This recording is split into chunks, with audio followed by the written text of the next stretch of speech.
Punjabi radio USA ਸੁਣ ਰਹੇ ਸਾਰੇ ਹੀ ਮਾਣਯੋਗ ਅਤੇ ਸਤਿਕਾਰ ਸਰੋਤਿਆਂ ਨੂੰ ਪਿਆਰ ਸਤਿਕਾਰ ਸਾਂ ਨਿੱਘੀ ਜਿਹੀ ਸਤਿ ਸ੍ਰੀ ਅਕਾਲ। ਸਭ ਨੂੰ ਜੀ ਨੂੰ ਆਖਦੇ ਹਾਂ ਸੁੱਤੇ ਪ੍ਰੋਗਰਾਮ ਦੇ ਵਿੱਚ ਆਪ ਸਭ ਦਾ ਨਿੱਘਾ ਸਵਾਗਤ ਹੈ। ਪ੍ਰੋਗਰਾਮ ਲੈ ਕੇ ਹਾਜ਼ਰ ਹੋ ਚੁੱਕੇ ਹਾਂ। ਇਸ ਟਾਈਮ ਖਬਰ ਤੇ ਨਜ਼ਰ ਅੱਜ 12 ਸਤੰਬਰ ਦਿਨ ਸ਼ਨੀਚਰਵਾਰ ਆਪਣੇ ਨਾਲ ਇਸ ਟਾਈਮ ਜੁੜ ਚੁੱਕੇ ਨੇ ਮਿੰਟੂ ਗੁਰਸਰੀਆ ਜੀ ਮਲੋਟ ਸਟੂਡੀਓਜ਼ ਤੋਂ। ਮਿੰਟੂ ਜੀ ਨੂੰ ਸਵਾਗਤ ਹੈ, ਸਤਿ ਸ੍ਰੀ ਅਕਾਲ। ਸ਼ੁਕਰੀਆ ਜੀ, ਸਾਰਿਆਂ ਨੂੰ ਸਤਿ ਸ਼੍ਰੀ ਅਕਾਲ ਜੀ। ਸਾਡੇ ਅੱਜ ਦੇ ਪ੍ਰੋਗਰਾਮ ਖਬਰ ਤੇ ਨਜ਼ਰ ਉਸ ਨੂੰ ਸਪਾਂਸਰ ਕਰਦੇ ਨੇ ਖਾਲਸਾ ਇੰਸ਼ੋਰੈਂਸ ਏਜੰਸੀ ਵਾਲੇ, ਜਿਨ੍ਹਾਂ ਦੇ ਕੋਲੋਂ ਤੁਸੀਂ ਹਰ ਇੱਕ ਤਰੀਕੇ ਦੀ ਇੰਸ਼ੋਰੈਂਸ ਕਰਵਾ ਸਕਦੇ ਹੋ। ਇੰਸ਼ੋਰੈਂਸ ਬਾਰੇ ਪਤਾ ਕਰਨ ਲਈ ਕਾਲ ਕਰ ਸਕਦੇ ਹੋ ਨੰਬਰ 408-272-2500 4082722500। ਨਾਲ ਹੀ Krishan Dhanota university, Gurpal Singh Sandhu Antelope, GN tyre and lube ਵਾਲੇ, ਜਿਨ੍ਹਾਂ ਦੇ ਕੋਲੋਂ ਤੁਸੀਂ truck wash, oil change, air brake ਦਾ ਕੰਮ ਕਰਵਾ ਸਕਦੇ ਹੋ। ਨਵੇਂ ਪੁਰਾਣੇ ਟਾਇਰ ਵਾਜਿਬ ਕੀਮਤਾਂ 'ਤੇ ਖਰੀਦ ਸਕਦੇ ਹੋ। ਸੈਂਟਰਨੈਲਾ ਮੰਡੇਲਾ ਦੇ ਵਿੱਚ ਲੋਕੇਸ਼ਨ ਨੇ। ਕਾਲ ਕਰ ਸਕਦੇ ਹੋ ਨਿਮਸੋਤਾ 209-277-0113। West coast truck driving school Fresno ਵਾਲੇ, ਜਿਹੜੇ ਕਿ ਤੁਹਾਨੂੰ ਟਰੱਕ ਦਾ ਲਾਇਸੈਂਸ ਵਧੀਆ ਸਿਖਲਾਈ ਦੇ ਕੇ ਘੱਟ ਸਮੇਂ ਦੇ ਵਿੱਚ ਲੈਣ 'ਚ ਸਹਾਇਤਾ ਕਰਦੇ ਨੇ। ਕਾਲ ਅਜੀਤ ਅਟਵਾਲ 559-374-4541। ਇਹਨਾਂ ਸਾਰਿਆਂ ਦਾ ਬਹੁਤ ਬਹੁਤ ਧੰਨਵਾਦ। ਜੇਕਰ ਤੁਸੀਂ ਜਾਂ ਕੋਈ ਹੋਰ ਕਾਰੋਬਾਰ ਇਸ ਪ੍ਰੋਗਰਾਮ ਨੂੰ ਸਪਾਂਸਰ ਕਰਨਾ ਚਾਹੁੰਦੇ ਹੋ, ਸੰਪਰਕ ਕਰ ਸਕਦੇ ਹੋ ਨੰਬਰ 408-722-7698 ਦੇ ਉੱਤੇ। ਮਿੰਟੂ ਜੀ, ਗੱਲਬਾਤ ਦਾ ਸਿਲਸਿਲਾ ਜੇ ਆਪਾਂ ਸ਼ੁਰੂ ਕਰਦੇ ਜਾਈਏ ਤਾਂ ਦੱਸਦੇ ਜਾਇਓ ਵੀ ਕੀ ਇਸ ਟਾਈਮ ਲੇਟੈਸਟ ਅੱਜ ਦੀ ਜਿਹੜੀ ਵੱਡੀ ਖਬਰ ਰਹੀ ਅਤੇ ਕਰੋਨਾ ਦੇ ਨਾਲ ਸੰਬੰਧਿਤ ਕੀ ਅਪਡੇਟਸ ਰਹੀਆਂ ਜੀ। ਅੱਜ ਦੀ ਸਭ ਤੋਂ ਵੱਡੀ ਖਬਰ ਉਹੀ ਖਬਰ ਆ ਜਿਹੜੀ ਕਿ ਪੂਰੇ ਇੱਕ ਹਫ਼ਤੇ ਤੋਂ ਵੱਡੀ ਖਬਰ ਬਣ ਕੇ ਤੁਰੀ ਆਉਂਦੀ ਆ। ਮੇਰੀ ਮੁਰਾਦ ਹੈ ਸੁਮੇਧ ਸੈਣੀ ਦੀ ਖਬਰ ਤੋਂ, ਕਿਉਂਕਿ ਇਹਦੇ ਖਿਲਾਫ ਮੋਹਾਲੀ ਦੀ ਅਦਾਲਤ ਨੇ ਗੈਰ ਜ਼ਮਾਨਤੀ ਵਾਰੰਟ ਜਿਹੜੇ ਆ ਉਹ ਜਾਰੀ ਕੀਤੇ ਆ। ਅਦਾਲਤ ਨੇ ਆਦੇਸ਼ ਦਿੱਤੇ ਆ, ਹੁਕਮ ਦਿੱਤੇ ਆ ਕਿ ਦੇਖੋ SHO ਜਿਹੜੇ ਮਟੌਰ ਥਾਣਾ ਦੇ, ਕਿ ਭਾਈ ਇਹਨੂੰ ਫੜ ਕੇ 25 ਤਰੀਕ ਤੱਕ ਅਦਾਲਤ ਦੇ ਵਿੱਚ ਪੇਸ਼ ਕਰੋ। ਸੋ ਮਟੌਰ ਥਾਣੇ ਦੇ ਵਿੱਚ FIR ਦਰਜ ਹੋਈ ਸੀਗੀ ਇਹਦੇ ਅਗੇਂਸਟ, ਤਾਂ ਉਸ ਥਾਣੇ ਦੇ ਜਿਹੜੇ SHO ਆ ਉਹਨਾਂ ਨੂੰ ਕਿਹਾ ਗਿਆ ਕਿ ਭਾਈ ਇਹਨੂੰ ਜਿੱਥੋਂ ਮਰਜ਼ੀ ਲੱਭ ਕੇ 25 ਤਰੀਕ ਤੱਕ ਅਦਾਲਤ ਦੇ ਵਿੱਚ ਖੜਾ ਕਰੋ। ਤਾਂ ਹੁਣ ਦੇਖਦੇ ਹਾਂ ਕਿ ਸੁਮੇਧ ਸੈਣੀ ਕਿੰਨੀ ਕੁ ਜ਼ਿਆਦਾ ਲੁਕਣ ਮਚਾਈ ਖੇਡਦਾ। ਹਾਲਾਂਕਿ ਸਭ ਨੂੰ ਪਤਾ ਹੀ ਹੈ ਕਿ ਹਾਈ ਕੋਰਟ ਦੇ ਵਿੱਚੋਂ ਇਹਦੀ ਜ਼ਮਾਨਤ ਖਾਰਜ ਹੋ ਚੁੱਕੀ ਆ।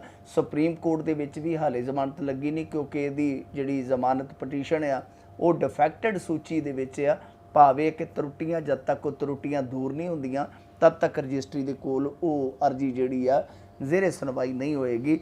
ਤਾਂ ਇੱਧਰ ਅੱਜ ਜੇ ਆਪਾਂ ਅੰਮ੍ਰਿਤਸਰ ਤੋਂ ਵੇਖੀਏ ਤਾਂ ਖਾਲੜਾ ਮਿਸ਼ਨ ਆਰਗੇਨਾਈਜੇਸ਼ਨ ਵੱਲੋਂ ਪੰਜਾਬ ਮਨੁੱਖੀ ਅਧਿਕਾਰ ਸੰਗਠਨ, ਮਨੁੱਖ ਅਧਿਕਾਰ ਇਨਸਾਨ ਸੰਘਰਸ਼ ਕਮੇਟੀ ਨਾਲ ਮਿਲ ਕੇ ਭੰਡਾਰੀ ਪੁਲਿਸ ਤੇ ਇੱਕ ਸੰਕੇਤਕ ਧਰਨਾ ਵੀ ਲਾਇਆ ਗਿਆ। ਵੈਸੇ ਪੋਸਟਰ ਵੀ ਲੱਗੇ ਸਨ ਦਲ ਖਾਲਸਾ ਵੱਲੋਂ, ਤੇ ਉਹਨਾਂ ਪੋਸਟਰਾਂ ਨੂੰ ਲੁਕਾ ਦਿੱਤਾ ਪੁਲਿਸ ਨੇ, ਆਪਣੇ ਪੋਸਟਰ ਲਾ ਦਿੱਤੇ ਆ। ਤਾਂ ਸੁਮੇਧ ਸੈਣੀ ਦੀ ਇਹ ਭਾਗਮ ਭਾਗ ਕਦੋਂ ਖਤਮ ਹੁੰਦੀ ਹੈ ਇਹ ਵੇਖਦੇ ਆ। ਪਰ ਦੂਜੇ ਪਾਸੇ ਕਰੋਨਾ ਦੀ ਗੱਲ ਕੀਤੀ ਹੈ, ਕਰੋਨਾ ਵੀ ਖਤਮ ਹੁੰਦਾ ਨਜ਼ਰ ਨਹੀਂ ਆਉਂਦਾ।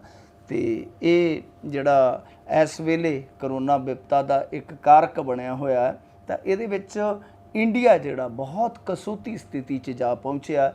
ਗੁਜ਼ਿਸ਼ਤਾ 24 ਘੰਟਿਆਂ ਦੇ ਵਿੱਚ ਜੇ ਤੁਸੀਂ ਵੇਖੋਗੇ ਤਾਂ ਰਿਕਾਰਡ ਤੋੜ 97,570 ਨਵੇਂ ਮਾਮਲੇ ਜਿਹੜੇ ਆ ਉਹ ਰਜਿਸਟਰਡ ਹੋਏ ਆ। ਇਸ ਤੋਂ ਇਲਾਵਾ ਜੇ ਆਪਾਂ ਵੇਖੀਏ ਤਾਂ ਰਿਕਵਰੀ ਵੀ ਕਾਫੀ ਹੈ। 81,533 ਦੀ ਰਿਕਵਰੀ ਹੋ ਗਈ। 1201 ਬੰਦਾ ਜਿਹੜਾ ਉਹ ਪਿਛਲੇ 24 ਘੰਟਿਆਂ ਦੇ ਦੌਰਾਨ ਜਾਨ ਤੋਂ ਹੱਥ ਧੋ ਬੈਠਾ। ਤੇ ਕੁੱਲ ਮ੍ਰਿਤਕਾਂ ਦੀ ਗਿਣਤੀ ਜਿਹੜੀ ਆ ਇੰਡੀਆ 'ਚ 77,472 ਹੋ ਚੁੱਕੀ ਸੀਗੀ। ਤਾਂ ਦੂਸਰੇ ਪਾਸੇ ਨਰਿੰਦਰ ਮੋਦੀ ਸਾਹਿਬ ਨੇ ਕਹਿ ਦਿੱਤਾ, ਕਹਿੰਦੇ ਕਿ ਜਦ ਤੱਕ ਕਰੋਨਾ ਦੀ ਦਵਾਈ ਨਹੀਂ ਜੇ ਆਉਂਦੀ ਤਦ ਤੱਕ ਅਸੀਂ ਕੋਈ ਢਿੱਲ ਜਿਹੜੀ ਆ ਉਹ ਨਹੀਂ ਕਰਾਂਗੇ। ਤਾਂ ਇਹਦਾ ਇੱਕ ਇਹ ਵੀ ਅਰਥ ਕੱਢਿਆ ਜਾ ਸਕਦਾ ਕਿ ਆਉਣ ਵਾਲੇ ਦਿਨਾਂ ਦੇ ਵਿੱਚ ਹੋ ਸਕਦਾ ਕੋਈ ਸਖਤਾਈ ਨਵੇਂ ਸਿਰੋਂ ਵੀ ਕਰ ਦਿੱਤੀ ਜਾਵੇ।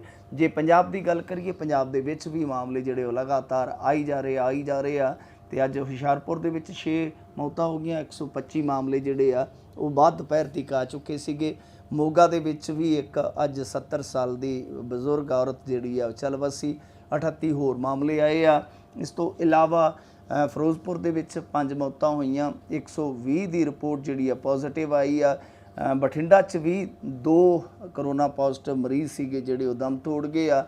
ਤੇ ਇੱਧਰ ਪੰਜਾਬ ਸਰਕਾਰ ਨੇ ਆਖਿਆ ਕਿ ਪੰਜਾਬ 'ਚ ਨਹੀਂ ਹੋਵੇਗਾ ਕੋਈ ਤਬਾਦਲਾ ਤੇ ਤੈਨਾਤੀ, ਕਿਉਂਕਿ ਲੜਾਈ ਜਿਹੜੀ ਆ ਕਰੋਨਾ ਨਾਲ ਚੱਲਦੀ ਪਈ ਆ। ਮਤਲਬ ਕਿ 31 ਮਾਰਚ ਤੱਕ ਸਾਰੀਆਂ ਰੋਕਾਂ ਜਿਹੜੀਆਂ ਉਹ ਲਾ ਦਿੱਤੀਆਂ ਗਈਆਂ।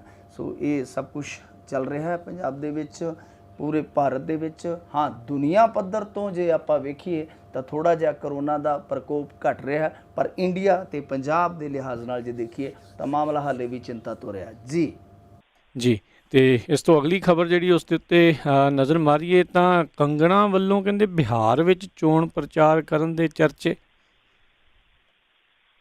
ਹਾਂਜੀ, ਇਹ ਚਰਚੇ ਤੇ ਵੈਸੇ ਪਹਿਲਾਂ ਹੀ ਜਨਮ ਲੈ ਚੁੱਕੇ ਸਨ। ਜਦੋਂ ਇਹਨਾਂ ਦੇ ਆਪਸ ਦੇ ਵਿੱਚ ਚਰਖੇ ਘੁੰਮ ਰਹੇ ਸੀਗੇ ਤਾਂ ਉਸ ਵੇਲੇ ਹੀ ਇਹ ਜਾਪਦਾ ਸੀਗਾ ਕਿ ਜਿਹੜੀ ਬੀਬੀ ਕੰਗਨਾ ਰਣੌਤ ਆਉਣ ਵਾਲੇ ਦਿਨਾਂ ਦੇ ਵਿੱਚ ਐਂਟਰੀ ਮਾਰ ਸਕਦੀ ਹੈ ਰਾਜਨੀਤੀ 'ਚ, ਤੇ ਇਹਨਾਂ ਦੇ ਤੇ ਆਪਣੇ ਜਿਹੜੇ ਹੈਗੇ ਆ ਆਗੂ ਉਹ ਹੀ ਮੂੰਹ ਕਹਿੰਦੇ ਸਨ। ਰਾਮਦਾਸ ਅਠਾਵਲੇ ਜਿਹੜੇ ਕੇਂਦਰੀ ਮੰਤਰੀ ਆ, ਮਹਾਰਾਸ਼ਟਰ ਤੋਂ ਹੀ ਆਉਂਦੇ ਆ, ਉਹਨਾਂ ਨੇ ਜਦੋਂ ਕੰਗਨਾ ਰਣੌਤ ਦੇ ਨਾਲ ਮੁਲਾਕਾਤ ਕੀਤੀ ਤੇ ਬਾਹਰ ਆ ਕੇ ਉਹਨਾਂ ਨੇ ਆਖਿਆ ਕਿ ਰਣੌਤ ਨੂੰ ਮੈਂ ਕਹਿ ਕੇ ਆਇਆ, ਜੇ ਰਾਜਨੀਤੀ 'ਚ ਆਉਣਾ ਚਾਹੁੰਦੀ ਹੈ ਤੇ ਵੈਲਕਮ ਹੈ, ਸਵਾਗਤਮ ਹੈ।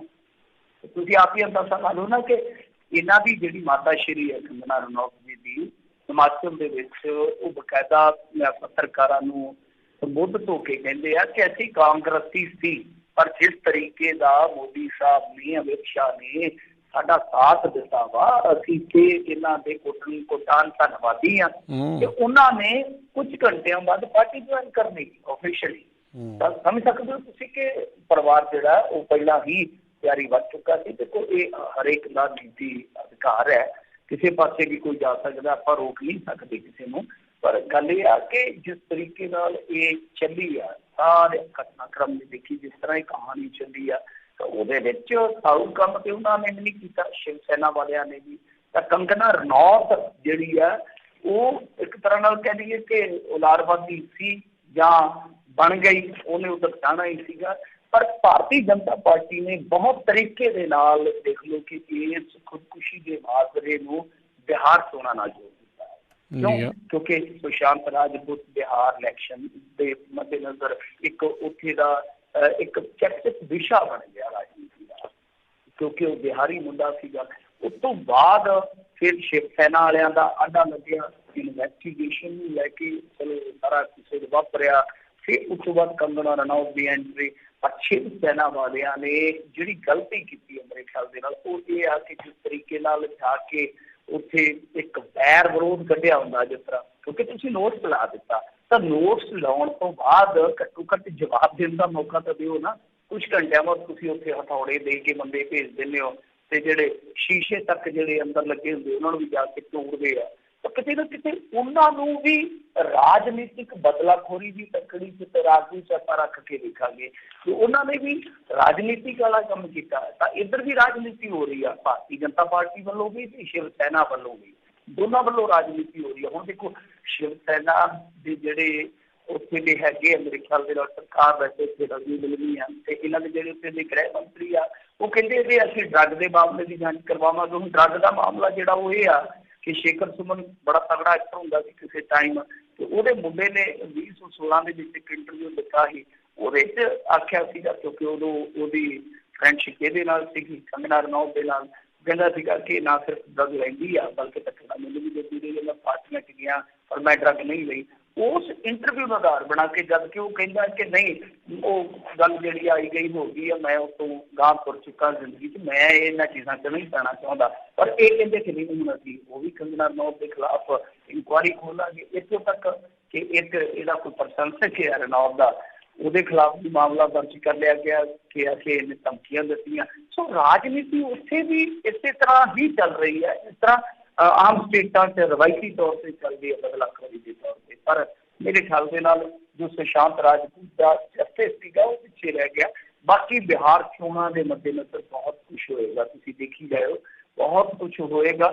ਸੋ ਕੰਗਨਾ ਰਣੌਤ ਜੇ ਉੱਥੇ ਪ੍ਰਚਾਰ ਕਰਦੀ ਆ ਤਾਂ ਮੇਰੇ ਖਿਆਲ ਦੇ ਨਾਲ ਇਹ ਆਪਣੇ ਆਪ ਦੇ ਵਿੱਚ ਇੱਕ ਐਸਾ ਵਿਸ਼ਾ ਬਣ ਜਾਏਗਾ ਕਿ ਜੋ ਬਿਹਾਰ ਦਾ ਵਿਕਾਸ ਹੈ, ਜੋ ਬਿਹਾਰ ਦੀਆਂ ਉੱਥੇ ਮੁਸ਼ਕਲਾਤਾਂ ਨੇ ਉਹ ਪਿੱਛੇ ਰਹਿ ਜਾਣਗੀਆਂ। ਤੁਸੀਂ ਦੇਖਿਓ, ਹਮੇਸ਼ਾ ਇਹੀ ਹੁੰਦਾ ਹੈ ਰਾਜਨੀਤੀ 'ਚ, ਹਮੇਸ਼ਾ ਹੀ ਇਹ ਹੁੰਦਾ ਕਿ ਡਾਇਵਰਟ ਕਰ ਦਿੱਤੇ ਜਾਂਦੇ। ਹੁਣ ਕਿਉਂਕਿ ਸਰਕਾਰ ਤੇ ਨਾ ਜਿੱਥੇ ਉੱਥੇ ਬਿਹਾਰ ਦੇ ਵਿੱਚ ਰਾਜ ਇਹ ਕਰਦੇ ਰਹੇ ਆ, ਥੋੜੀ ਦੇਰ ਲਾਲੂ ਤੇ ਨਿਤਿਸ਼ ਮਿਲ ਕੇ ਚੱਲੇ, ਬਾਅਦ 'ਚ ਇਹਨਾਂ ਨੇ ਉੱਥੇ ਸਾਰਾ ਕੁਛ ਕੀਤਾ ਕਰਾਇਆ, ਜਵਾਬਦੇਹੀ ਤੇ ਇਹਨਾਂ ਦੀ ਬਣੇਗੀ। ਪਰ ਰੌਲਾ ਕੀ ਹੋਏਗਾ ਕਿ ਇਹੋ ਜਿਹੇ ਮੁੱਦੇ ਇੰਨੇ ਜ਼ਬਰਦਸਤ ਤਰੀਕੇ ਨਾਲ ਉਛਾਲੇ ਜਾਣਗੇ। ਕੰਗਨਾ ਰਣੌਤ ਕੋਈ ਚਲੋ ਦੁਸ਼ਮਣ ਨਹੀਂ ਹੈ ਕਿਸੇ ਦੀ, ਉਹ ਵੀ ਇੱਥੋਂ ਦੀ ਕੁੜੀ ਆ ਤੇ ਸ਼ਿਵ ਸੈਨਾ ਵਾਲੇ ਵੀ ਇੱਥੋਂ ਦੇ ਆ। ਪਰ ਗੱਲ ਇਹ ਆ ਕਿ ਇਹ ਮੁੱਦਾ ਇਸ ਤਰ੍ਹਾਂ ਦਾ ਮੁੱਦਾ ਬਣ ਜਾਏਗਾ ਜੇ ਕੰਗਣਾ ਰਣੌਤ ਜਾਂਦੀ ਆ, ਕਿ ਉੱਥੇ ਦੇ ਜਿਹੜੇ ਲੋਕਲ ਮੁੱਦੇ ਆ ਜਿਨ੍ਹਾਂ ਨੂੰ ਆਪਾਂ ਹਿੰਦੀ ਭਾਸ਼ਾ 'ਚ ਸਥਾਨੀ ਅਤੇ ਪੰਜਾਬੀ ਸਥਾਨਕ ਭਾਸ਼ਾਈ ਮੁੱਦੇ ਕਹਿੰਦੇ ਆਪਾਂ, ਕਿ ਉਹ ਭਾਈ ਜਿਹੜੇ ਮੁੱਦੇ ਹੁੰਦੇ ਲੋਕਲ ਮੁੱਦੇ ਉਹ ਦੱਸ ਜਾ ਸਕਦੇ ਆ। ਬਾਕੀ ਐਂਟਰੀਆਂ ਐਕਟਰਾਂ ਨੂੰ ਮਾਰੀਆਂ, ਵੈਸੇ ਵੀ ਇਹਨਾਂ ਦੇ ਕੋਲ ਐਕਟਰਾਂ ਦੀ ਭਰਮਾਰ ਆ, ਅਨੁਪਮ ਖੇਰ, ਕਿਰਨ ਖੇਰ, ਅਕਸ਼ੇ ਕੁਮਾਰ, ਅਜੇ ਦੇਵਗਨ, ਕਿੰਨੇ ਆ। ਇਹ ਹੀ ਕੰਮ ਦੇਖੋ ਕਿਸੇ ਸਮੇਂ ਸ਼ਿਵ ਸੈਨਾ ਵਾਲੇ ਕਰਦੇ ਸਨ, ਬੰਬੇ ਦੇ ਵਿੱਚ ਕਹਿੰਦੇ ਸੀ ਜੇ ਕਾਰੋਬਾਰ ਕਰਨਾ ਤਾਂ ਵਿਰੋਧੀ ਕਰੋ। ਅੱਜ ਉਹ ਥੋੜੇ ਜਿਹੇ ਰਾਜਨੀਤੀ ਦਾ ਪੈਟਰਨ ਬਦਲ ਕੇ ਤੁਰਦੇ ਨਜ਼ਰ ਆ ਰਹੇ ਆ। ਤਾਂ ਉਸੇ ਤਰ੍ਹਾਂ ਹੀ ਭਾਰਤੀ ਜਨਤਾ ਪਾਰਟੀ ਵਾਲੇ ਇਹ ਕੰਮ ਕਰ ਰਹੇ ਆ ਕਿ ਭਾਈ ਜੇ ਤੁਸੀਂ ਇੱਥੇ ਇੰਡੀਆ ਦੇ ਵਿੱਚ ਆਪਣੇ ਫਨ ਦਾ ਮੁਜ਼ਾਹਰਾ ਕਰਨਾ ਹੈ ਤਾਂ ਫਿਰ ਜਿਹੜਾ ਸਾਡਾ ਫਨ ਹੈ, ਰਾਜਨੀਤੀ ਵਾਲਾ ਫਨ ਹੈ ਜਿਹੜਾ, ਉਹਦੀ ਛਾਂ ਹੇਠ ਤੁਹਾਨੂੰ ਰਹਿਣਾ ਪਊਗਾ। ਜੀ ਜੀ, ਅਗਲੀ ਜਿਹੜੀ ਮਿੰਟੂ ਜੀ ਗੱਲ ਕਰੀਏ, ਕਹਿੰਦੇ ਮੋਦੀ ਸਰਕਾਰ ਵਿਰੁੱਧ ਆਸਟ੍ਰੇਲੀਆ ਵਿੱਚ ਵੀ ਆਵਾਜ਼ ਉੱਠੀ। ਹਾਂਜੀ, ਆਸਟ੍ਰੇਲੀਆ ਦੀ ਗ੍ਰੀਨਸ ਪਾਰਟੀ ਦੀ ਸੈਨੇਟਰ ਲਾਰਿਸਾ ਵਾਟਰਸ ਨੇ ਮੋਦੀ ਸਰਕਾਰ ਵੱਲੋਂ ਘੱਟ ਗਿਣਤੀਆਂ ਨਾਲ ਕੀਤੇ ਜਾ ਰਹੇ ਵਿਤਕਰੇ ਤੇ ਮਨੁੱਖੀ ਅਧਿਕਾਰਾਂ ਦੀ ਜੋ ਉਲੰਘਣਾ ਕੀਤੀ ਜਾ ਰਹੀ ਆ, ਉਹ ਮੁੱਦਾ ਆਸਟ੍ਰੇਲੀਅਨ ਪਾਰਲੀਮੈਂਟ ਵਿੱਚ ਉਠਾਇਆ। ਇਹ ਖਬਰਾਂ ਅੱਜ ਅੰਦਰ ਲੱਗੀਆਂ ਨੇ ਤੇ ਦੇਖੋ ਉੱਥੇ ਮੁੱਦਾ ਤਾਂ ਉਹੀ ਉੱਠਣਾ ਪਹੁੰਚੋ ਕਿ ਆਪਾਂ ਨੂੰ ਪਤਾ, ਜੇ ਆਪਾਂ ਇਹਦੀ ਤਫਸੀਲ 'ਚ ਜਾਵਾਂਗੇ ਤਾਂ ਉਹੀ ਚੀਜ਼ਾਂ ਪਹੁੰਚੋ ਕਿ ਮਸਲਨ ਕਿ ਘੱਟ ਗਿਣਤੀਆਂ ਦੇ ਨਾਲ ਤੁਹਾਡਾ ਵਤੀਰਾ ਕਿਸ ਤਰ੍ਹਾਂ ਦਾ ਹੈ। ਫਿਰ ਕਸ਼ਮੀਰ ਦੇ ਵਿੱਚ ਜਿਸ ਤਰ੍ਹਾਂ ਤੁਸੀਂ 370 ਨੂੰ ਮਨਸੂਖ ਕੀਤਾ, ਦਿੱਲੀ ਵਾਇਲੈਂਸ ਆ ਜਾਂਦੀ ਹੈ, ਇਹ ਸਾਰੀਆਂ ਚੀਜ਼ਾਂ ਨੇ। ਕਿਉਂਕਿ ਦੇਖੋ ਇਹਦੇ ਵਿੱਚ ਕੀ ਆ ਕਿ ਇਹਨਾਂ ਦਾ ਜਿਹੜਾ ਆਪਾਂ ਦੇਖੀਏ ਸਾਥੀ ਹੈ ਅਮਰੀਕਾ, US ਖੁਦ ਇਹਨਾਂ ਨੂੰ ਇਹੋ ਜਿਹੀਆਂ ਲਿਸਟਾਂ 'ਚ ਪਾ ਚੁੱਕਾ। ਜਿਵੇਂ ਅਪ੍ਰੈਲ ਦੇ ਵਿੱਚ ਆਈ ਸੀ ਰਿਪੋਰਟ ਸ਼ਾਇਦ United States commission on international religious freedom ਦੀ, ਤਾਂ ਉਹਨਾਂ ਨੇ ਵੀ ਇਹਨਾਂ ਨੂੰ ਨਾਰਥ ਕੋਰੀਆ ਲਈ ਇਹੋ ਜਿਹੀ ਸੂਚੀ 'ਚ ਪਾ ਦਿੱਤਾ ਸੀਗਾ। ਮਤਲਬ ਕਿ ਸੇਮ ਹੀ ਰਹੂਗਾ ਮਿਲਦਾ ਨਾ। ਹੁਣ ਕੋਈ ਇਹ ਮੋਦੀ ਪ੍ਰਸ਼ੰਸਕ ਜਾਂ ਮੋਦੀ ਸਮਰਥਕ ਇਹ ਕਵੇ ਕਿ ਜੀ ਉਹ ਇੱਦਾਂ ਕਰਦੇ ਆ, ਫਲਾਣਾ ਮੁਲਕ ਸਾਡੇ ਨਾਲ ਇੱਦਾਂ ਕਰਦਾ, ਯਾਨੀ ਕਿ ਇਹਨਾਂ ਦੇ ਜਿਹੜੇ ਆਪਣੇ ਜੇ ਇਸ ਵੇਲੇ ਦੇਖੀਏ ਗਰੁੱਪ ਦੇ ਸਾਥੀ ਆ ਜਾਂ ਕਹੀਏ ਕਿ ਬੜੇ ਲੰਗੋਟੀਆ ਯਾਰ ਆ, ਉਹ ਵੀ ਇਹਨਾਂ ਨੂੰ ਇਸ ਤਰ੍ਹਾਂ ਦੀਆਂ ਸੂਚੀਆਂ 'ਚ ਰੱਖੀ ਬੈਠੇ ਆ। ਤੇ ਇੱਕ ਵੇਲਾ ਤੇ ਇਹੋ ਜਿਹਾ ਵੀ ਆ ਗਿਆ ਸੀਗਾ, ਮੇਰੇ ਖਿਆਲ ਦੇ ਨਾਲ ਇਹੋ ਜਿਹੀ ਸੂਚੀ 'ਚ ਪਾ ਦਿੱਤਾ ਗਿਆ ਸੀਗਾ US ਦੇ ਵਿੱਚ ਇਹਨਾਂ ਨੂੰ ਕਿ ਗਾਂਹ ਜਾ ਕੇ ਪਾਬੰਦੀਆਂ ਤੱਕ ਲੱਗ ਸਕਦੀਆਂ ਸੀ, ਜੇ ਉਹਨਾਂ ਦੀ ਸੈਨੇਟ ਚਾਹੇ ਤਾਂ ਪਾਬੰਦੀਆਂ ਤੱਕ ਲੱਗ ਸਕਦੀਆਂ ਸਨ ਇੰਡੀਆ ਤੇ।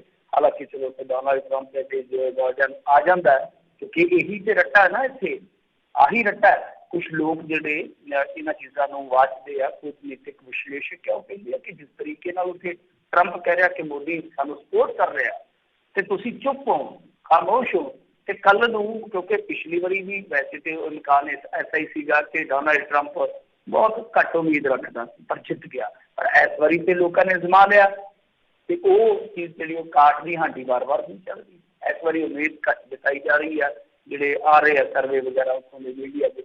ਪਰ ਗੱਲ ਇਹ ਆ ਕਿ ਇੰਡੀਆ ਜਿਹੜਾ ਸਟੈਂਡ ਆਪਣਾ ਕਲੀਅਰ ਨਹੀਂ ਕਰ ਰਿਹਾ ਤੇ ਉਹ ਤੇ ਮੋਦੀ ਦਾ ਨਾਮ ਵਰਤ ਰਹੇ ਹੈ ਤੁਹਾਡੇ ਪ੍ਰੈਜ਼ੀਡੈਂਟ ਸਾਹਿਬ। ਤਾਂ ਕਹਿਣ ਦਾ ਭਾਵ ਇਹ ਆ ਕਿ ਜਿਹੜੇ ਕੂਟਨੀਤਿਕ ਵਿਸ਼ਲੇਸ਼ਕ ਆ ਉਹ ਇਸੇ ਗੱਲ ਤੋਂ ਹੀ ਚਿੰਤਾ ਤੁਰਿਆ ਕਿ ਕੱਲ ਨੂੰ ਜੇ ਮੰਨ ਲਓ ਬਾਈਡਨ ਆ ਜਾਂਦੇ ਆ ਤਾਂ ਫਿਰ ਉਹ ਤੁਹਾਡੇ ਤੇ ਟਿਵਰੀ ਡਾਇਟ ਕਰ ਦੇਣਗੇ। ਵੈਸੇ ਵੀ ਉਹਨਾਂ ਨੂੰ ਥੋੜਾ ਜਿਹਾ ਚਾਈਨਾ ਪੱਖੀ ਗਰਦਾਨਿਆ ਜਾ ਰਿਹਾ। ਅੱਜ ਦੀ ਸਟੇਟਮੈਂਟ ਸੀਗੀ ਮੇਰੇ ਖਿਆਲ ਦੇ ਨਾਲ ਇੰਡੀਅਨ ਮੀਡੀਆ 'ਚ ਛਪੀ ਹੋਈ ਆ ਡੋਨਾਲਡ ਟਰੰਪ ਦੀ ਕਿ US ਨੂੰ ਵੇਚ ਦੇਣਗੇ। ਤਾਂ ਕਹਿਣ ਦਾ ਭਾਵ ਇਹ ਹੋਆ ਕਿ ਇਹਨਾਂ ਚੀਜ਼ਾਂ ਦਾ ਡਰ ਹੈ ਕਿ ਅੱਜ ਆਸਟ੍ਰੇਲੀਆ ਦੀ ਸੈਨੇਟ ਤੱਕ ਚਲੇ ਗਿਆ ਮਸਲਾ।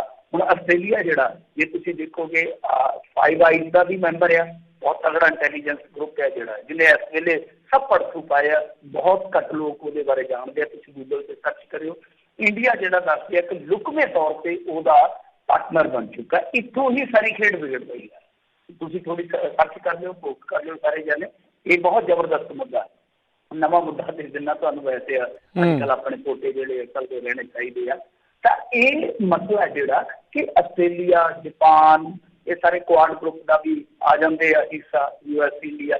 ਉੱਥੇ ਇਸ ਤਰ੍ਹਾਂ ਦੀ ਗੱਲ ਉੱਠਣੀ ਮੇਰੇ ਖਿਆਲ ਦੇ ਨਾਲ ਇੰਡੀਆ ਦੀ ਛਵੀ ਵਾਸਤੇ ਠੀਕ ਨਹੀਂ ਹੈ। ਤਾਂ ਠੀਕ ਵਾਕਿਆ ਹੀ ਨਹੀਂ ਹੈ। ਕਿਉਂ? ਕਿਉਂਕਿ ਦੋ ਤਿੰਨ ਚੀਜ਼ਾਂ ਹੁੰਦੀਆਂ ਨੇ ਕਿ ਇੱਕ ਚੀਜ਼ ਤਾਂ ਚਲੋ ਇਹ ਹੁੰਦਾ ਕਿ ਵਾਪਰ ਗਈ, ਉਹ US ਦੇ ਵਿੱਚ ਵੀ ਵਾਪਰ ਰਹੀ ਹੈ। ਪ੍ਰੈਜ਼ੀਡੈਂਟ ਸਾਹਿਬ ਨੂੰ ਨੋਬਲ ਪੁਰਸਕਾਰ ਲਈ ਵੀ ਸਿਫਾਰਿਸ਼ ਕਰਕੇ ਨਾਮਜ਼ਦ ਕੀਤਾ ਜਾ ਰਿਹਾ ਵਾ। ਪਰ ਤੁਸੀਂ ਆਪ ਹੀ ਦੇਖ ਸਕਦੇ ਹੋ ਕਿ ਉੱਥੇ ਕਿਸ ਤਰ੍ਹਾਂ ਦੇ ਹਾਲਾਤ ਨੇ, ਕਿਸ ਤਰ੍ਹਾਂ ਦੰਗੇ ਜਿਹੜੇ ਆ ਕੁਛ ਮਹੀਨਿਆਂ ਦੇ ਅੰਦਰ ਅੰਦਰ ਦੂਜੀ ਵਾਰ ਚੱਲ ਗਏ। ਤਾਂ ਕਹਿਣ ਦਾ ਭਾਵ ਇਹ ਆ ਕਿ ਇਹ ਚੀਜ਼ਾਂ ਤੇ ਕੰਟਰੋਲ ਨਹੀਂ ਹੁੰਦਾ। ਹਰੇਕ ਮੁਲਕ 'ਚ ਕਦੇ ਕਦੇ ਵਾਪਰ ਜਾਂਦੀਆਂ ਘਟਨਾਵਾਂ, ਪਰ ਉਸ ਤੋਂ ਬਾਅਦ ਤੁਸੀਂ ਉਹਨਾਂ ਨਾਲ ਨਜਿੱਠਦੇ ਕਿਸ ਤਰ੍ਹਾਂ, ਜਿੱਦਾਂ ਉਦਾਹਰਨ ਦੇ ਤੌਰ ਤੇ ਕਸ਼ਮੀਰ ਦਾ ਮੁੱਦਾ, ਉੱਥੇ ਨਜਿੱਠਿਆ ਕਿਸ ਤਰ੍ਹਾਂ ਗਿਆ। ਫਿਰ ਦਿੱਲੀ ਵਾਇਲੈਂਸ ਨੂੰ ਲੈ ਲਓ ਕਿ ਨਜਿੱਠਿਆ ਕਿਸ ਤਰ੍ਹਾਂ ਗਿਆ, ਇੱਕ ਤਰਫਾ ਕਾਰਵਾਈ। ਫਿਰ ਤੁਸੀਂ ਜਾਮੀਆ ਮਿਲੀਆ ਇਸਲਾਮੀਆ ਦੇ ਵਿੱਚ ਸਟੂਡੈਂਟਾਂ ਨਾਲ ਕੀਤਾ, ਨਜਿੱਠਿਆ ਕਿਸ ਤਰ੍ਹਾਂ ਗਿਆ। ਔਰ ਕਮਾਲ ਦੀ ਗੱਲ ਆ ਕਿ ਤੁਹਾਡੇ ਇਹਨਾਂ ਚੱਕਰਾਂ ਦੇ ਵਿੱਚ ਜਿਹੜਾ ਮੀਡੀਆ ਵਾ ਉਹ ਇੱਕ ਤੁਹਾਡਾ ਹੱਥ ਠੋਕਾ ਹੈ। ਤਾਂ ਮੀਡੀਆ ਜਿਹੜਾ ਹੈ ਉਹ ਪਰਦਾਪੋਸ਼ੀ ਕਰ ਰਿਹਾ। ਤਾਂ ਜਦੋਂ ਇਹੋ ਜਿਹੀ ਸਿਚੁਏਸ਼ਨ ਹੋਵੇ, ਜਿਹਨੂੰ ਆਪਾਂ ਵਰਲਡ ਦੀ ਲਾਰਜੈਸਟ ਡੈਮੋਕ੍ਰੇਸੀ ਕਹਿੰਦੇ ਆ, ਤਾਂ ਫਿਰ ਦੂਸਰੇ ਮੁਲਕਾਂ ਦੇ ਸੈਨੇਟਰ ਹੋਣ, ਚਾਹੇ ਇਸ ਤਰ੍ਹਾਂ ਦੇ ਜਿਹੜੇ ਕਮਿਸ਼ਨ ਹੋਣ ਜਾਂ ਹੋਰ ਕੁਛ ਇਸ ਤਰ੍ਹਾਂ ਦੇ ਅਦਾਰੇ ਹੋਣ ਜਿੱਦਾਂ ਐਮਨੈਸਟੀ ਵਗੈਰਾ, ਤਾਂ ਉਹ ਤੁਹਾਡੀਆਂ ਰਿਪੋਰਟਾਂ ਤਿਆਰ ਕਰਨਗੇ। ਤੁਸੀਂ ਉਹਨਾਂ ਨੂੰ ਦੋਸ਼ ਨਹੀਂ ਦੇ ਸਕਦੇ। ਦੋਸ਼ ਉਹ ਤੁਹਾਡਾ ਆਪਣਾ ਹੈ ਕਿ ਤੁਸੀਂ ਇਹਨਾਂ ਚੀਜ਼ਾਂ ਨੂੰ ਠੀਕ ਤਰੀਕੇ ਨਾਲ ਨਹੀਂ ਰਹੇ। ਨਾ ਸਿਰਫ ਤੁਸੀਂ ਇਹਨਾਂ ਨੂੰ ਰੋਕ ਨਹੀਂ ਪਾ ਰਹੇ, ਬਲਕਿ ਜਦੋਂ ਇਹ ਚੀਜ਼ਾਂ ਵਾਪਰ ਜਾਂਦੀਆਂ ਉਸ ਤੋਂ ਅਗਲੇਰੀ ਜਿਹੜੀ ਕਾਰਵਾਈ ਹੁੰਦੀ ਆ ਉਹਦੇ ਵਿੱਚ ਵੀ ਕਿਤੇ ਨਾ ਕਿਤੇ ਤੁਹਾਡਾ ਬਾਅਦ ਹੋ ਜਾਣਾ ਉਹ ਤੁਹਾਨੂੰ ਦੁੱਗਣਾ ਬਦਨਾਮ ਕਰਦਾ ਜੀ ਜੀ ਬਿਲਕੁਲ। ਅਗਲੀ ਗੱਲ ਕਰੀਏ, ਕਹਿੰਦੇ ਭੌਰ ਹੁਣਾਂ ਨੇ ਜਥੇਦਾਰ ਦੇ ਨਾਲ ਕੀਤੀ ਮੁਲਾਕਾਤ। ਹਾਂਜੀ, ਸੁਖਦੇਵ ਸਿੰਘ ਭੌਰ ਪੰਥਕ ਸਭਾ ਦੇ ਤੁਹਾਨੂੰ ਪਤਾ ਹੀ ਲੱਗੇ ਬੜੇ ਮੰਨੇ ਪਰਵੰਨੇ ਬੰਦੇ ਆ। ਇਹਨਾਂ ਨੇ ਜਾ ਕੇ ਤੇ ਮੁਲਾਕਾਤ ਕੀਤੀ ਹੈ ਸਿੰਘ ਸਾਹਿਬ ਦੇ ਨਾਲ। SCPC ਦੇ ਸਾਬਕਾ ਮੇਰੇ ਖਿਆਲ ਦੇ ਨਾਲ ਮੁੱਖ ਸੈਕਟਰੀ ਵੀ ਰਹੇ ਆ ਸੁਖਦੇਵ ਸਿੰਘ ਭੌਰ। ਹੁਣ ਇਹਨਾਂ ਨੇ ਜਾ ਕੇ ਜਿਹੜੀ ਗੱਲ ਕਹੀ ਆ ਉਹ ਤੇ ਅਧਿਕਾਰਤ ਤੌਰ ਤੇ ਕੀ ਬਾਹਰ ਆਈ ਹੋਊਗੀ, ਕਿਉਂਕਿ ਦੋਨਾਂ ਜਣਿਆਂ ਦੀ ਆਪਸੀ ਗੱਲਬਾਤ ਆ। ਪਰ ਜੋ ਅਧਿਕਾਰਤ ਤੌਰ ਤੇ ਇਹਨਾਂ ਨੇ ਆ ਕੇ ਗੱਲ ਕਹੀ ਆ ਉਹ ਅਖਬਾਰਾਂ ਨੇ ਕਵਰ ਕੀਤੀ ਆ। ਉਹ ਕਹਿੰਦੇ ਆ ਕਿ ਜਦੋਂ ਉਹ ਜਿਹੜੀ ਘਟਨਾ ਵਾਪਰੀ ਸੀਗੀ ਪਾਵਨ ਸਰੂਪ ਜਿੱਥੇ ਨੁਕਸਾਨੇ ਗਏ ਸਨ ਗੁਰਦੁਆਰਾ ਰਾਮਸਰ ਸਾਹਿਬ ਦੇ ਵਿੱਚ, ਤਾਂ ਇਹਨਾਂ ਨੇ ਕਿਹਾ ਕਿ ਉੱਥੇ ਜਾ ਕੇ ਅਸੀਂ ਜੋ ਸੁਰੱਖਿਆ ਦੀਆਂ ਖਾਮੀਆਂ ਦੇਖੀਆਂ ਸੀਗੀਆਂ ਤਤਕਾਲ ਉਹਨਾਂ ਨੂੰ ਦੂਰ ਕਰਨ ਵਾਸਤੇ ਇੱਕ ਪਲਾਨ ਬਣਾਇਆ ਗਿਆ ਸੀਗਾ। ਸ਼ਾਇਦ 4-5 ਕਰੋੜ ਦਾ ਪਲਾਨ ਸੀਗਾ ਕਿ ਫਾਇਰ ਪ੍ਰੂਫ ਸਿਸਟਮ ਸਾਰਾ ਬਣਾਇਆ ਜਾਵੇ, CCTV ਕੈਮਰੇ ਵਗੈਰਾ ਲਾਏ ਜਾ ਸਕਣ।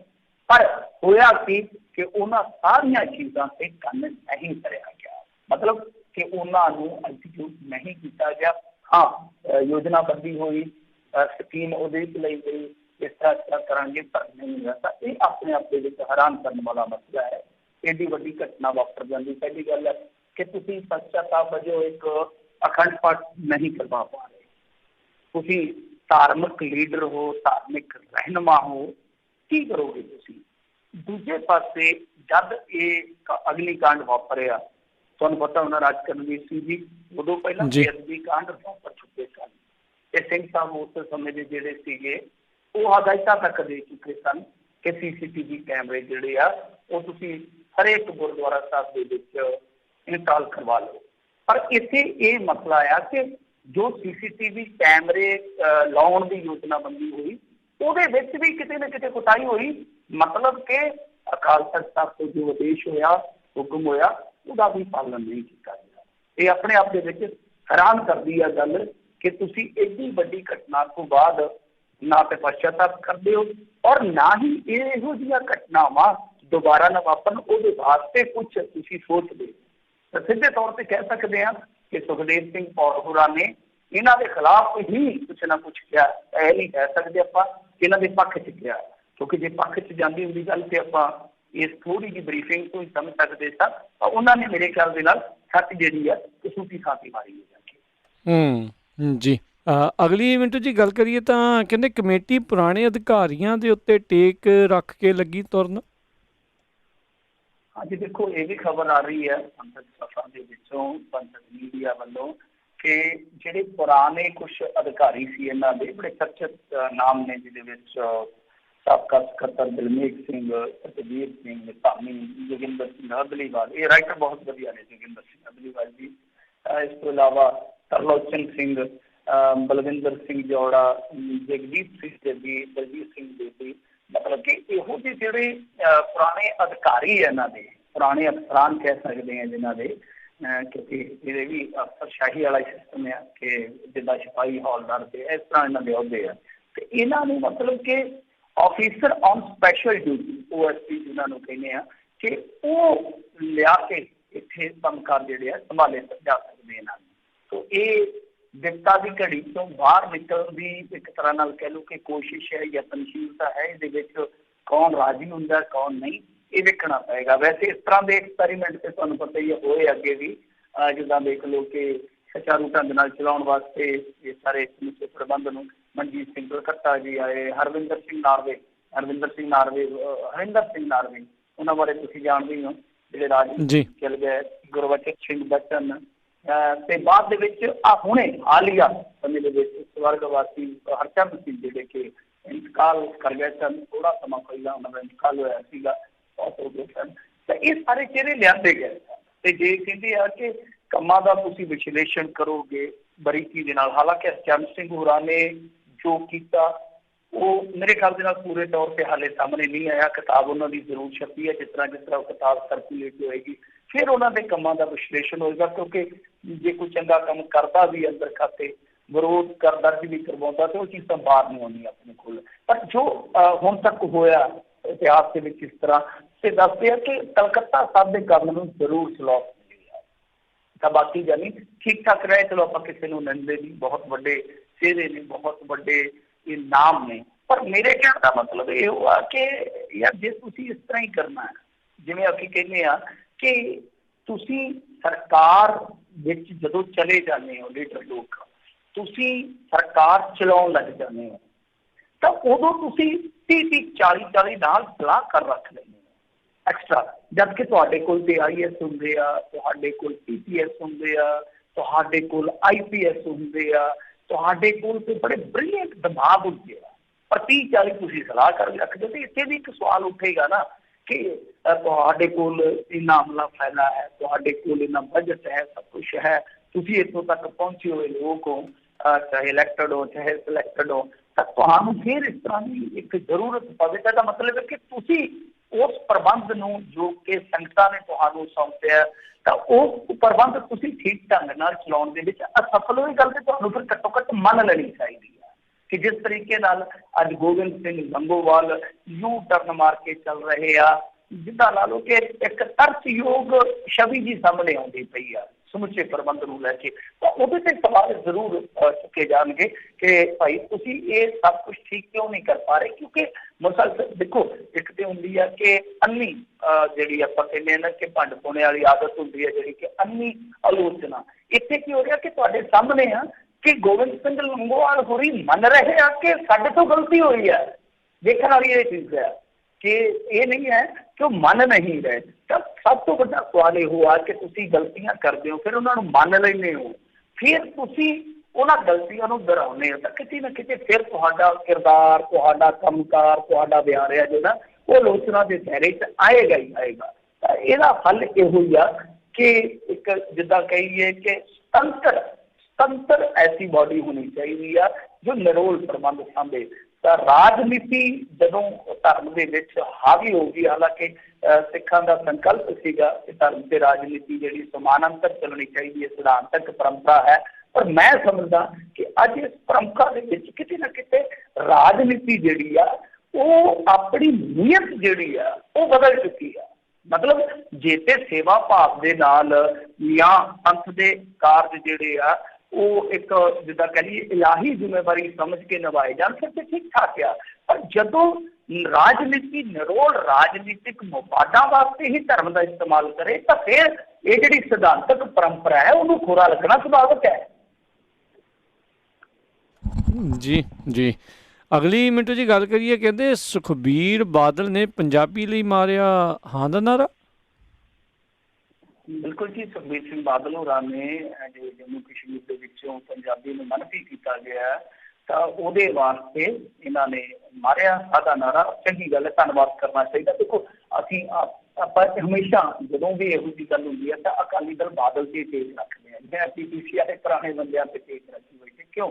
ਕਿਉਂਕਿ ਇਹ ਭਾਈਵਾਲ ਹੈ ਪਿੰਡ ਦੇ ਵਿੱਚ, ਸਾਡੀ ਆਵਾਜ਼ ਪਹੁੰਚਾਉਣ ਵਾਲੇ ਵਾਹਕ ਨੇ।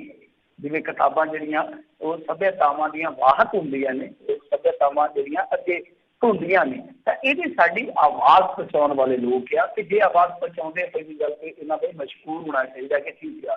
ਪਰ ਦੂਜੀ ਗੱਲ ਇਹ ਆ ਕਿ ਤੁਸੀਂ ਇਸ ਮਾਮਲੇ ਨੂੰ ਕਿ ਸਿਰਫ ਇੱਕ ਸਿੰਬੋਲਿਕ ਵਿਰੋਧ ਦੇ ਤੌਰ ਤੇ ਰੱਖੋਗੇ, ਜਾਂ ਇਹਨੂੰ ਹੁਣ ਕਿਉਂਕਿ ਸੈਸ਼ਨ ਆ ਰਿਹਾ ਤੇ ਸੁਖਬੀਰ ਸਿੰਘ ਜੀ ਬਾਦਲ ਜਿਹੜੇ ਪ੍ਰੈਜ਼ੀਡੈਂਟ ਹੋਣ ਦੇ ਨਾਲ ਨਾਲ ਇੱਕ MP ਵੀ ਨੇ, ਕੀ ਉੱਥੇ ਸੰਸਦ ਦੇ ਵਿੱਚ ਖੜ ਕੇ ਵੀ ਕਹਿਣਗੇ? ਚਲੋ ਠੀਕ ਹੈ, ਮੰਗ ਪੱਤਰ ਤੇ ਠੀਕ ਆ ਦੇਤਾ, ਤੇ ਹੋ ਸਕਦਾ ਇਹਨਾਂ ਦੀ ਗੱਲ ਕਈ ਵਾਰ ਮੰਨ ਵੀ ਲੈਂਦੇ ਆ, ਬਹੁਤ ਮੌਕਿਆਂ ਤੇ ਮੰਨ ਲੈਂਦੇ ਆ, ਜਦੋਂ ਵੀ ਮੀਆਂ ਬੀਵੀ ਜਾਂਦੇ ਆ ਜਾਂ ਵੱਡੇ ਬਾਦਲ ਸਾਹਿਬ ਜਾਂਦੇ ਆ, ਅਕਸਰ ਇਹੋ ਜਿਹੇ ਜਿਹੜੇ ਨਿੱਕੇ ਮੋਟੇ ਮੁੱਦੇ ਹੁੰਦੇ ਆ ਉਹਨਾਂ ਤੇ ਇਹਨਾਂ ਦੀ ਸਹਿਮਤੀ ਬਣ ਜਾਂਦੀ ਆ। ਪਰ ਕੀ ਗੱਲ ਆ ਕਿ ਜਿੱਦਾਂ ਹੁਣ ਸਾਊਥ ਵਾਲੇ ਆ, ਜਦੋਂ ਉਸ ਤਰ੍ਹਾਂ ਦਾ ਕੋਈ ਮਾਮਲਾ ਜਿੱਦਾਂ ਇੱਥੇ ਵਾਪਰਿਆ, ਇਸ ਤਰ੍ਹਾਂ ਦਾ ਮਾਮਲਾ ਉੱਥੇ ਵਾਪਰਦਾ ਤਾਂ ਉਹ ਸੰਸਦ ਦੇ ਵਿੱਚ ਆ ਕੇ ਬੋਲਦੇ ਆ। ਕੀ ਗੱਲ, ਤੁਸੀਂ ਉੱਥੇ ਸੰਸਦ ਦੇ ਵਿੱਚ ਜਾ ਕੇ ਬੋਲੋਗੇ ਕਿ ਵਾਰ-ਵਾਰ ਕਿਉਂ ਇਸ ਤਰ੍ਹਾਂ ਹੋ ਰਿਹਾ? ਔਰ ਦੂਜੀ ਗੱਲ ਇਹ ਕਿ ਜਦੋਂ ਇਹ ਰਾਜ ਕਰਦੇ ਆ, ਪੰਜਾਬ ਦੇ ਵਿੱਚ ਵੀ ਪੰਜਾਬੀ ਦਾ ਆਪਾਂ ਵੇਖਿਆ ਹੀ ਹੈ ਕੀ ਹਾਸ਼ਰ ਆ, ਰਾਜਸਥਾਨ ਦੇ ਵਿੱਚ, ਹਰਿਆਣੇ ਦੇ ਵਿੱਚ ਪੰਜਾਬੀ ਜਿਹੜੀ ਆ ਬਿਲਕੁਲ ਨੁਕਰੇ ਲਾ ਦਿੱਤੀ ਗਈ, ਤਾਂ ਉੱਥੇ ਵੀ ਜ਼ਿੰਮੇਵਾਰੀਆਂ ਬਣਦੀਆਂ ਸਨ, ਉਹਦੇ ਵਿੱਚ ਕਾਂਗਰਸ ਦੀਆਂ ਵੀ ਜ਼ਿੰਮੇਵਾਰੀਆਂ ਬਣਦੀਆਂ ਸਨ। ਮੈਂ ਇਕੱਲਾ ਇਹਨਾਂ ਨੂੰ ਨਹੀਂ ਕਹਿੰਦਾ, ਕਿਉਂਕਿ ਕਾਂਗਰਸੀ ਵੀ ਤੇ ਪੰਜਾਬੀ ਪੁੱਤਰ ਹੈ ਨਾ, ਪਰ ਕੀਤਾ ਕਿਸੇ ਨੇ ਕੱਖ ਨਹੀਂ ਹੈ। ਤਾਂ ਹਾਲ ਦੀ ਘੜੀ ਅਸੀਂ ਇਹ ਦੇਖਣਾ ਚਾਹਾਂਗੇ ਕਿ ਕੀ ਸੰਸਦ ਦੇ ਵਿੱਚ ਖੜ ਕੇ ਸੁਖਬੀਰ ਸਿੰਘ ਜੀ ਬਾਦਲ ਉੱਥੇ ਇਹ ਹਾਦਾ ਨਾਰਾ ਮਾਰ ਸਕਦੇ ਆ? ਕਿਉਂਕਿ ਇਹ ਜ਼ਰੂਰੀ ਆ, ਸਾਰੇ ਦੇਸ਼ ਨੂੰ ਪਤਾ ਲੱਗਣਾ ਚਾਹੀਦਾ। ਤੁਸੀਂ ਮੰਗ ਪੱਤਰ ਦੇ ਆਏ, ਉਹ ਖਬਰ ਬਣ ਗਈ, ਉਹ ਸਿਰਫ ਕੁਝ ਦਿੱਲੀ ਦੇ ਗਲਿਆਰਿਆਂ 'ਚ ਤੇ ਕੁਝ ਸਾਡੇ ਪੰਜਾਬ ਤੱਕ ਮਹਿਦੂਦ ਰਹਿ ਗਈ। ਪਰ ਜੇ ਤੁਸੀਂ ਸੰਸਦ 'ਚ ਬੋਲੋਗੇ ਤਾਂ ਸਾਰੇ ਦੇਸ਼ ਦੇ ਵਿੱਚ ਗੂੰਜ ਸੁਣਾਈ ਦੇਵੇਗੀ, ਜਿਵੇਂ 100 ਸਾਲਿਆਂ ਦੀ ਗੂੰਜ ਸੁਣਾਈ ਦਿੰਦੀ ਹੈ। ਔਰ ਬਾਕੀ ਇੰਟਰਸਟਿੰਗ ਚੀਜ਼ ਰਹੇਗੀ ਕਿ ਆਰਡੀਨੈਂਸ ਅਤੇ ਕਿਸ ਤਰ੍ਹਾਂ ਦੇ ਜੀ। ਤੇ ਅਗਲੀ ਗੱਲ ਕਰੀਏ ਤਾਂ ਕਹਿੰਦੇ GST ਮੁਆਵਜ਼ੇ ਦਾ ਮਾਮਲਾ ਮੰਗਲਵਾਰ ਫੈਸਲਾ ਲੈਣਗੇ ਪੰਜਾਬ ਵਾਲੇ। ਹਾਂਜੀ, ਪੰਜਾਬ ਵਾਲੇ ਜਿਹੜੇ ਆ ਉਹ ਮੰਗਲਵਾਰ ਫੈਸਲਾ ਕਰ ਸਕਦੇ ਆ, ਕਿਉਂਕਿ ਮਨਪ੍ਰੀਤ ਸਿੰਘ ਜੀ ਬਾਦਲ ਔਰ ਕੈਪਟਨ ਅਮਰਿੰਦਰ ਸਿੰਘ ਜੀ ਦੀ ਆਪਸ ਦੇ ਵਿੱਚ ਮੁਲਾਕਾਤ ਹੋਏਗੀ, ਮੀਟਿੰਗ ਹੋਏਗੀ, ਉਸ ਤੋਂ ਬਾਅਦ ਵੇਖਿਆ ਜਾਏਗਾ। ਕਿਉਂਕਿ ਆਪਾਂ ਆਲਰੇਡੀ ਅੱਗੇ ਵੀ ਗੱਲ ਕਰ ਚੁੱਕੇ ਹਾਂ ਕਿ ਦੇਖੋ 2 ਆਪਸ਼ਨ ਦਿੱਤੇ ਸਨ GST ਬਕਾਏ ਤੋਂ, ਇਹ ਭੱਜ ਗਏ। GST ਬਕਾਇਆ ਜਿਹੜਾ ਇਹਨਾਂ ਨੇ ਆਖਿਆ ਸੀਗਾ ਜੋ ਵੀ ਲਾਸ ਹੋਏਗਾ GST ਲਾਗੂ ਹੋਣ ਤੋਂ ਬਾਅਦ ਅਸੀਂ 14% ਦੇ ਦਰ ਦੇ ਹਿਸਾਬ ਨਾਲ ਤੁਹਾਨੂੰ ਪੇ ਕਰਾਂਗੇ। ਪੰਜਾਬ ਨੂੰ ਇਹਨਾਂ ਨੇ 5 ਸਾਲ ਵਾਸਤੇ ਦੇਣਾ ਸੀ, ਦੂਜੇ ਰਾਜਾਂ ਨੂੰ 5 ਸਾਲ ਵਾਸਤੇ ਦੇਣਾ ਸੀਗਾ, ਪਰ ਹੋਇਆ ਸੀ ਕਿ ਉਸ ਤੋਂ ਬਾਅਦ ਭੱਜ ਗਏ। ਤਾਂ ਮਤਲਬ ਵਾਅਦਾ ਖਿਲਾਫੀ ਸਿੱਧੇ ਤੌਰ ਤੇ ਫਿਰ ਕਹਿੰਦੇ ਜੀ ਕਿ ਤੁਸੀਂ ਏਦਾਂ ਕਰੋ 92 ਕਰੋੜ ਰੁਪਈਆ RBI ਤੋਂ ਕਰਜ਼ਾ ਲੈ ਲਓ ਤੇ ਏਦਾਂ ਕਰੋ ਕਿ ਉਹ ਜਿਹੜਾ ਤੁਹਾਨੂੰ ਕੰਪਨਸੇਸ਼ਨ ਟੈਕਸ ਤੋਂ ਪੈਸਾ ਆਏਗਾ ਤੁਸੀਂ ਜਾਂ ਵਿਆਜ ਮੋੜੀ ਚੱਲੋ। ਦੇਖੋ ਕਿਤਾਬੀਆਂ ਗੱਲਾਂ ਨੇ, ਵਿਆਜ ਮੋੜੀ ਚੱਲਿਓ, ਮੂਲ ਮੋੜੀ ਚੱਲਿਓ। ਫਿਰ ਕਹਿੰਦੇ ਕਿ ਜੇ ਤੁਸੀਂ 2.25 ਲੱਖ ਕਰੋੜ ਲੈਣਾ ਸਾਰੀਆਂ ਸਟੇਟਾਂ ਨੇ ਤਾਂ ਫਿਰ ਤੁਹਾਨੂੰ ਵਿਆਜ ਵੀ ਆਪ ਮੋੜਨਾ ਪਏਗਾ, ਮੂਲ ਵੀ ਆਪ ਮੋੜਨਾ ਪਏਗਾ। ਇਹ ਦੋਵੇਂ ਫਾਰਮੂਲੇ ਜਿਹੜੇ ਆ ਵਾਅਦਾ ਖਿਲਾਫੀ ਵਾਲੇ ਆ, ਜਾਂ ਕਹਿ ਲਈਏ ਕਿ ਸਿਧਾਂਤਕ ਤੌਰ ਤੇ ਇਹ ਠੀਕ ਨਹੀਂ ਮੰਨੇ ਜਾ ਸਕਦੇ। ਮੈਂ ਅੱਗੇ ਵੀ ਇੱਕ ਦਿਨ ਉਦਾਹਰਨ ਦਿੱਤੀ ਸੀਗੀ ਕਿ ਮੈਂ ਕਿਸੇ ਦੇ ਪੈਸੇ ਦੇਣੇ ਹੋਣ ਤੇ ਮੈਂ ਕਹਾਂ ਕਿ ਤੁਸੀਂ ਕਰਜ਼ਾ ਲੈ ਲਓ ਆਪਣੇ ਤਰੀਕੇ ਨਾਲ, ਆ ਜਾਓ ਮੈਂ ਤੁਹਾਨੂੰ ਕਰਜ਼ਾ ਦਵਾ ਦੇਣਾ, ਔਰ ਕਰਜ਼ਾ ਵੀ ਕਿਹਦੇ ਤੋਂ? ਮੈਂ ਆਪਦੇ ਚਾਚੇ ਬਾਬੇ ਕੋਲੋਂ ਕਰਜ਼ਾ ਦਵਾ ਰਿਹਾ। ਸੋ ਇਹ ਚੀਜ਼ ਜਿਹੜੀ ਆ ਉਹ ਨਹੀਂ ਕਬੂਲ ਕੀਤੀ ਜਾ ਸਕਦੀ। ਸੋ ਲਿਹਾਜ਼ਾ ਤੀਸਰਾ ਬਦਲ ਵੱਜਦਾ। ਤੀਸਰਾ ਬਦਲ ਕੀ ਆ? ਇਹਨਾਂ ਸਟੇਟਾਂ ਦੇ ਕੋਲ ਕਾਨੂੰਨੀ ਹੱਕ ਆ, ਇਹ ਕੋਰਟ ਦੇ ਵਿੱਚ ਜਾ ਸਕਦੇ ਆ, ਕਿਉਂਕਿ GST ਐਕਟ ਦੇ ਵਿੱਚ ਸੈਂਟਰ ਦਾ ਇਹ ਵਾਅਦਾ ਹੈ। ਸੋ ਮੇਰੇ ਖਿਆਲ ਦੇ ਨਾਲ ਤੀਸਰਾ ਆਪਸ਼ਨ ਵਰਤਣ ਵਾਸਤੇ ਹੀ ਚਰਚਾ ਹੋ ਰਹੀ ਹੈ ਕਿ ਕੋਰਟ ਦੇ ਵਿੱਚ ਜਾਇਆ ਜਾਵੇ ਜਾਂ ਨਾ। ਕਿਉਂ? ਕਿਉਂਕਿ ਸਿੱਧੇ ਤੌਰ ਤੇ ਮੈਂ ਸਮਝਦਾ ਕਿ ਕੈਪਟਨ ਅਮਰਿੰਦਰ ਸਿੰਘ ਅੱਜ ਉਸ ਪੋਜੀਸ਼ਨ ਦੇ ਵਿੱਚ ਹੈ ਜਿੱਥੇ ਉਹ ਸੈਂਟਰ ਦੇ ਨਾਲ ਟਕਰਾਅ ਪੈਦਾ ਕਰਨ ਤੋਂ ਥੋੜਾ ਜਿਹਾ ਕਤਰਾਉਂਦੇ ਨਜ਼ਰ ਆਉਂਦੇ ਆ। ਜੀ ਜੀ ਜੀ। ਤੇ ਮਿੰਟੂ ਜੀ ਬਹੁਤ ਬਹੁਤ ਤੁਹਾਡਾ ਧੰਨਵਾਦ ਕਰਦੇ, ਤੁਸੀਂ ਸਾਡੇ ਨਾਲ ਜੁੜੇ, ਇਹਨਾਂ ਖਬਰਾਂ ਬਾਰੇ ਜਾਣਕਾਰੀ ਦਿੱਤੀਆਂ। ਅਗਲੀ ਵਾਰ ਤੱਕ ਲਈ ਬੜੀ ਮਿਹਰਬਾਨੀ। ਪਿਆਰ ਭਰੀ ਸਤਿ ਸ੍ਰੀ ਅਕਾਲ ਜੀ। ਸਤਿ ਸ੍ਰੀ ਅਕਾਲ ਜੀ। ਤੇ ਸਰੋਤਿਓ, ਇੱਥੇ ਸਾਡਾ ਅੱਜ ਦਾ ਪ੍ਰੋਗਰਾਮ ਸਮਾਪਤ ਹੈ। ਮਿਲਦੇ ਹਾਂ ਅਗਲੀ ਵਾਰ ਤੱਕ ਲਈ। ਮੇਰੇ ਵੱਲੋਂ ਵੀ ਤੁਹਾਨੂੰ ਸਭ ਨੂੰ ਸਤਿ ਸ੍ਰੀ ਅਕਾਲ। ਸੁਣਦੇ ਰਹੋ ਪੰਜਾਬੀ ਰੇਡੀਓ USA।